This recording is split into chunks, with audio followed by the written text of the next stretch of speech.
जेहेतु भारत स्वाधीनतार 75तम वर्ष पालन करुछि। आमे स्वाधीनता परठारु प्रत्येक क्षेत्र में करिथिबा चमत्कार सफलता को स्वागत करुछु एवं विभिन्न शिल्पनीति को आमे प्रशंसा करुछु। स्वाधीनता परे प्रथम 4 दशंधि मध्य शिल्प विकास मुख्यतः सेंट्रल पब्लिक सेक्टर अंडरटेकिंग्स माध्यम राज्य मालिकाना अधीन रे थिला। किंतु 1980 एवं 1990 दशक आसु आसु सीपीएसई दक्षता ह्रास पाइबारे लागिला। यह आर्थिक उदारीकरण प्रकृष्ट समय थिला। 1990 दशकर शेष भागर आर्थिक सुधार भारतीय अर्थनीतिर द्वार खोलीदेला एवं पुंजी बजार रे व्यापार एवं धन उपार्जनर नूतन सुजोग एवं उत्साह संचार होइतिला। एही सुधार गुड़िकर परवर्ती पदक्षेप स्वरूप 1999 डिसेम्बर रे सीपीएसई पॉलिसी ऑफ डिसइन्वेस्टमेंट नीति सहित डिपार्टमेंट ऑफ डिसइन्वेस्टमेंट गठन करागला। 14 एप्रिल 2016 रे डिपार्टमेंट ऑफ डिसइन्वेस्टमेंट नाम बदलाई department of disinvestment and public asset management नाम नामित करागला।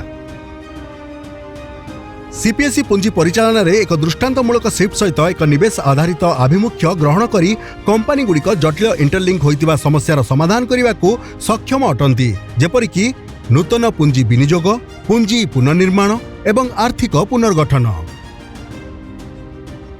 आज दीपम आदेश अंतर्भुक्त रणनीतिक विनियोग, संख्यालघु अंश विक्रय, पुंजी परिचालना। परिवर्तित समय सहित आत्मनिर्भरशील भारत पाई सार्वजनिक क्षेत्र में उद्यमर नुआ नीति 2021 रे जारी करागला। एही नीति समस्त सीपीएसई गुड़ी को 2 श्रेणी विभक्त करे, स्ट्रैटेजिक एवं नॉन स्ट्रैटेजिक। स्ट्रैटेजिक क्षेत्र में विद्यमान पीएसई गुड़िकर सर्वनिम्न उपस्थिति सरकारी अधीन रे बजाय रहिबो। अवशिष्ट उद्योग गुड़िकर घरोईकरण किंबा अन्य पीएसई सहित सहायककरण किंबा बंद पाई विचार करा जिवो। नॉन स्ट्रैटेजिक क्षेत्र गुड़िकर पीएसई गुड़िक घरोईकरण करा जिवो किंबा बंद पाई विचार करा जिवो।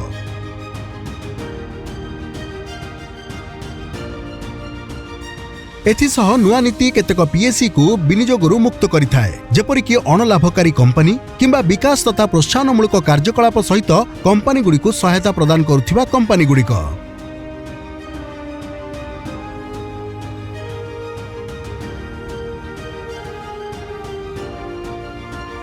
स्ट्रैटेजिक डिसइन्वेस्टमेंट कहिले कौन बुझाए? यह वास्तव में सरकार को अधिकांश मालिकाना विक्रय करने सहित मैनेजमेंट कंट्रोल को व्यक्तिगत हाथ को हस्तांतर करने। घरोईकरण लाभ कौन? घरोईकरण द्वारा पुंजी विनियोग, टेक्नोलोजी अपग्रेडेशन एवं दक्ष परिचालना हेतु एही सीपीएसई गुड़िकर उन्नत कार्यदक्षता पाई संभावना बढ़ी थाए। यह कंपनी गुड़िकर अभिवृद्धि, सहायक शिल्प गुड़िकर विकास एवं निजुक्ति सुजोग सृष्टि करिबारे सहायक होइथाए, जहाँ देशर अर्थनीतिर विकास रे सहायक। सरकारी नियंत्रणरू मुक्त उत्स गुड़िक सामाजिक तथा विकास भित्तिक कार्यक्रम पाई उपलब्ध हेब। घरोईकरण केवल स्वच्छ नुहे बरं एकाधिक स्तर रे निष्पत्ति नेबार व्यवस्था मध्य रहिछि। उदाहरण स्वरूप आईएमजी एथिरे विभिन्न विभागर सेक्रेटरीज एवं जॉइंट सेक्रेटरीज मिलित भाबरे रहिछन्ति। सीजीडी एथिरे मिलित भाबरे cabinet secretary, CEO, NITI Aayog एवं विभिन्न विभागर 7 जन सेक्रेटरी रहिछन्ति तथा मंत्री मानकर समूह अर्थात कैबिनेट रो एक वैप्लविक सशक्तिकरण, जहाँ भितरे शामिल अछन्ति सड़क परिवहन एवं राजपथ मंत्री, अर्थ मंत्री, प्रशासन मंत्रणालय अंतर्भुक्त। स्वच्छता को सुनिश्चित करने पाई ग्लोबल टेंडर माध्यम रे एक्सप्रेशन ऑफ इंटरेस्ट को निमंत्रण करा जायथाए। आर्थिक बिड समाप्त हेबा परे रिजर्व प्राइस को निर्धारण करा जाए एवं बिड एक सील कवर रे रहिथाए एवं रिजर्व मूल्य निर्धारण परे ही खोला जाए।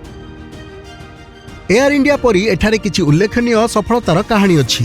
2009-10 परठारु एयर इंडिया 1 लाख कोटी रु अधिक सरकारी सहायता पाइछि, कारण एयर इंडिया दिनकु प्राय 20 कोटी टंका हराउथिला। टिकसदातांक टंका सदुपयोग होई पारुनथिला। जदि विनियोग असफल होइथांता तेबे यह बंद करने एकमात्र विकल्प थिला एवं बंद हेबार परिस्थिति रे बहु संख्यक कर्मचारी बहुत प्रभावित होइथांते। एही प्रक्रिया रे एयर इंडिया घरोईकरण सहयोगी शिल्प, विमान चलाचल क्षेत्र एवं शेष अर्थनीति लाभदायक अटे। एहीपरि अन्य एक सफलतार कहानी हेउछि NINL। एही प्लांट बंद हो जाइतिला जेहेतु एठिकार कर्मचारी गुड़िंकु दरमा मिली पारु नथिला, तेणु कंपनी निर्दिष्ट मूल्य ठारू 2 गुण मूल्य रे बिक्री हैला।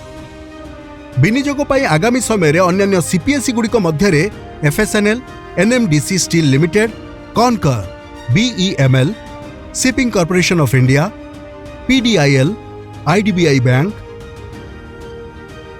HLL एवं INPCL इत्यादि अंतर्भुक्त।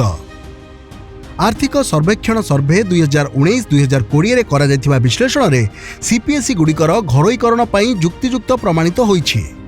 1999-2000 रु 2003-2004 मध्यरे 11टी CPSE रो आर्थिक प्रदर्शन सूचकांक घरोईकरणर 10 वर्ष पूर्वरु विश्लेषण करा जायथिला एवं समान शिल्प गोष्ठीर साथी मानक सहित तुलना करा जायथिला। घरोईकरण पर सेमानकर नेट प्रॉफिट मध्य अप्रत्याशित भाव में वृद्धि पाइला एवं रिटर्न ऑन इक्विटी रे मध्य एक उल्लेखनीय वृद्धि घटिथिला। CPSE गुड़िकर सरकार IPO एवं OFS माध्यम रे एहार अल्प शेयर बिक्री करंती।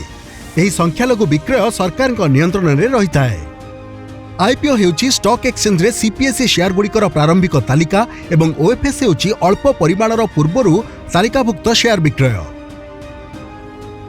IPO एवं OFS रो लाभ हेउछि जेउठारे साधारण लोक CPSE रे आंशिक मालिकाना पांती, अन्य पटे सरकार सामाजिक विकास पाई पांठी पांती।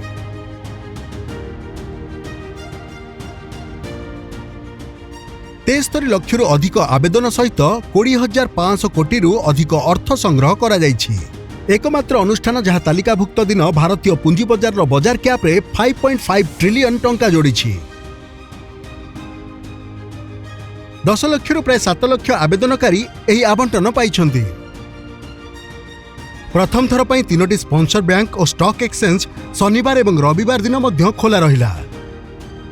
निरबद्ध शेयर आवंटनर प्रथम घंटारे 30 लाख ईमेल एवं आवंटन परे 24/7 कॉल सेंटर बिना असुविधा रे 65,000 कॉल अटेंड कले।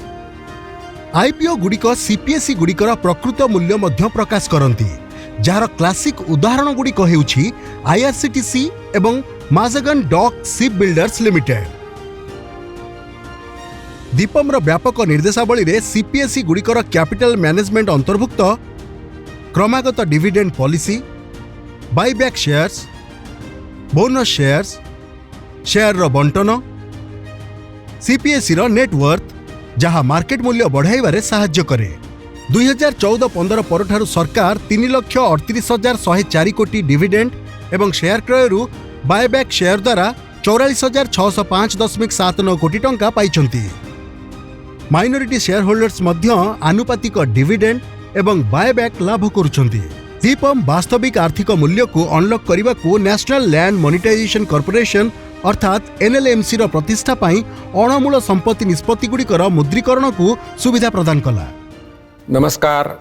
माननीय प्रधानमंत्री जी ने व्यापार को प्रोत्साहित करने, निवेश को आकर्षित करने और मेक इन इंडिया के हमारे संकल्प को मजबूत करने के उद्देश्य से एक नया आत्मनिर्भर भारत के हेतु एक दृष्टिकोण रखा है।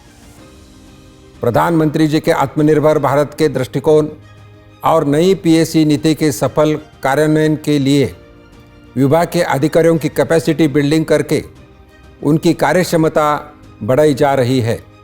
साथ ही प्रशिक्षण कार्यक्रमों में वृद्धि के द्वारा दीपम को क्रमशः बढ़ते दायित्व के वाहन के लिए निरंतर सक्षम बनाया जा रहा है। दीपम रे आमे CPSE द्वारा अधिक धन सृष्टि करिबा एवं बजार पुंजीकरण को वृद्धि करिबा को आमर प्रतिबद्धता को आमे दोहराई थाउ। देश को आगकू नेबा एवं 2047 पर्यंत अमृत समय मध्य यह मल्टी ट्रिलियन डॉलर रो अर्थनीति रे परिणत करिबारे दीपम रो अवदान गुरुत्वपूर्ण हेबो। वंदे मातरम। जय हिंद।